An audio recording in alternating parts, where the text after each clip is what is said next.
दोस्तों, चीन की मनमानी को रोकने के लिए भारत लगातार अपने पड़ोसियों के साथ गहरे संबंध बना रहा है। इंडिया चाहता है कि चीन जो कि दूसरे देशों में घुसकर मनमानी करता है उसे रोका जा सके। चीन दूसरे देशों की सीमाओं में घुसकर उनकी जासूसी करने का काम करता है, साथ ही कमजोर देशों पर तो दबाव बनाने का काम करता है। ऐसे में अब भारत उसकी बढ़ती चालबाजी का इलाज ढूंढने में लगा हुआ है और चीन की पकड़ को कमजोर करना ही भारत का लक्ष्य है। इसी दिशा में भारत ने अब एक नया कदम चला है। दरअसल श्रीलंका सरकार ने भारत को अपने देश का एक और पोर्ट दे दिया है। श्रीलंका ने नॉर्थ में मौजूद कांके सुंथराई पोर्ट भारत को देने का फैसला किया है। भारत ने श्रीलंका में इस बार ऐसा दाव चल दिया है कि चीन चारों खाने चित हो गया है। श्रीलंका के मंत्रिमंडल ने उत्तरी प्रांत में कांके सुंथराई बंदरगाह की मरम्मत कराने का फैसला किया है और भारत को ये प्रोजेक्ट मिला है। इससे चीन काफी परेशान है। भारत और श्रीलंका के बीच में ये पहला एग्रीमेंट नहीं है। इससे पहले भी भारत को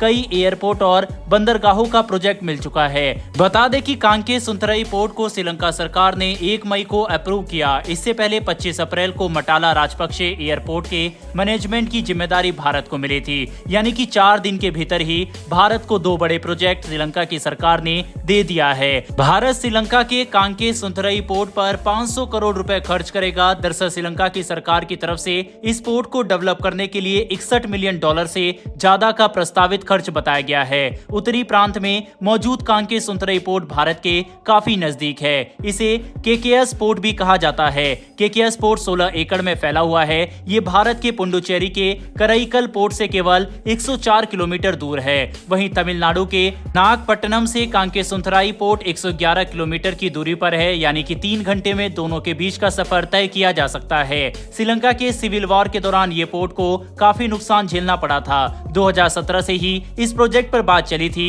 चीन भी चाहता था कि वह इस प्रोजेक्ट को हासिल कर ले। फिर बात खिंचते खिंचते 2019 तक आ गई। बाद में कोरोना आ गया, फिर श्रीलंका में संकट आ गया, तो इस कारण से ये प्रोजेक्ट लटका रहा।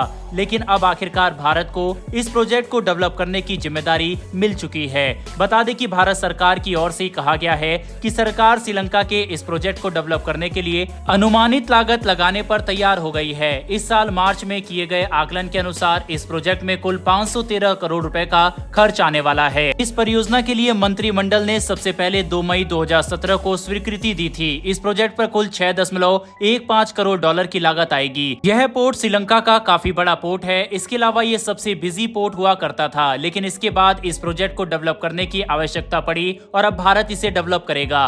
भारत श्रीलंका में चारों दिशाओं में अपनी पकड़ मजबूत कर चुका है। इस पोर्ट से पहले भारत के पास 3 अलग अलग दिशाओं में भी श्रीलंका के बड़े प्रोजेक्ट है। भारत श्रीलंका के पूर्वी बंदरगाह त्रिकोमाली में एक एनर्जी हब बनाने की तैयारी में है। भारत लंबे समय से इसकी मांग कर रहा था और अब आखिरकार ये पूरी हो गई है। ये वही पोर्ट है जहां अमेरिका भी अपने सेना के लिए सैन्य अड्डा बनाना चाहता था, लेकिन भारतीय नौसेना अब वहां मौजूद है और सेना का युद्धपोत आईएनएस खंजर यहां पर यात्रा भी कर चुका है। ये पोर्ट चीन के इलाके के पास है और चीन पर भारत अब आसानी से नजर रख सकता है।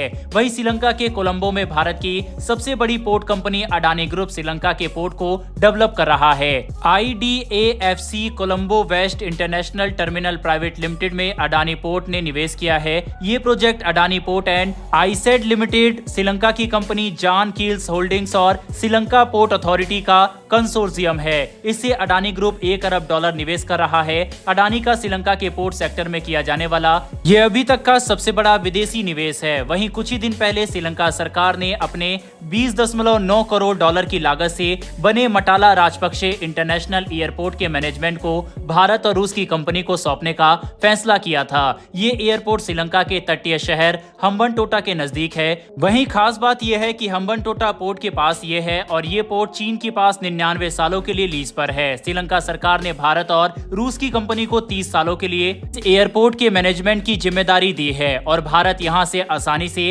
हम्बनटोटा पोर्ट पर भी नजर रख सकेगा।